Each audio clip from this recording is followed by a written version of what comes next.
This is why moving can be dangerous.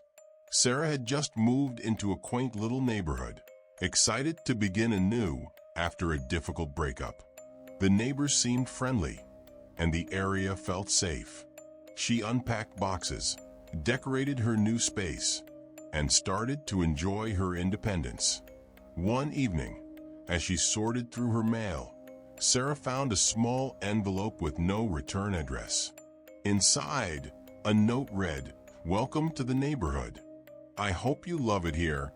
It was sweet, if not a little odd, but she shrugged it off. Days turned into weeks, and Sarah continued receiving notes. At first, they were benign, comments about the weather, tips for local eateries.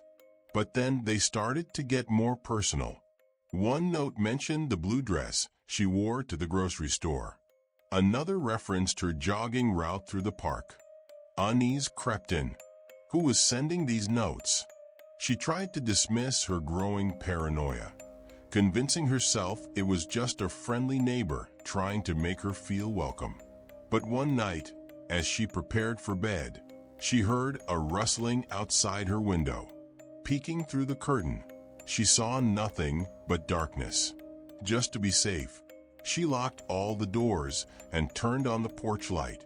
A small sense of comfort washed over her as she crawled into bed, but sleep didn't come easily. The next day, she received another note. It read, "I saw you last night. You looked beautiful." Her heart raced. This was no longer a harmless, neighborly gesture. She called a friend, desperately recounting the bizarre situation. "You need to report it," her friend insisted. But Sarah hesitated. What if she was just overreacting? What if she was wrong?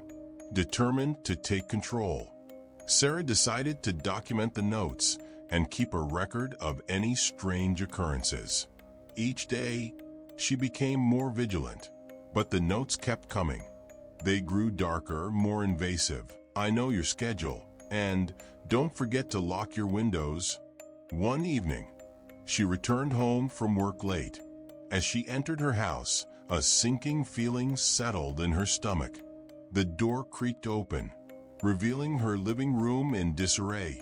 Furniture moved, papers scattered. Her heart pounded as she stepped inside. Rushing to her phone, she called the police. "Stay where you are. We'll send someone over," the dispatcher assured her. She felt a flicker of hope, but the darkness seemed to grow thicker around her. Just then, she noticed a note on the coffee table, a new one. Trembling, she picked it up. It read, "I wanted to surprise you when you got home." A cold chill ran down her spine. Sarah spun around, her heart racing. She wasn't alone. In the shadows, she saw a figure standing in her doorway. Panic surged as she screamed and bolted for the back door. The police arrived moments later, but the figure had vanished. They searched the area but found no one.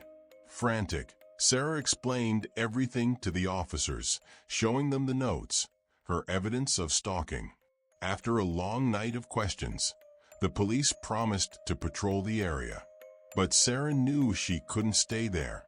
The feeling of being watched lingered, gnawing at her every moment. She decided to leave the neighborhood, seeking safety and peace. As she packed her bags, she found one last note tucked away in her drawer. It read, "I'll always be watching you." Sarah left her old life behind, but the scars of fear and the memory of her stalker would haunt her forever. Thank you for joining us tonight. Remember, sometimes the shadows we can't see can be the most dangerous. If you enjoyed this story, don't forget to like and subscribe for more chilling tales. Stay safe and sleep well.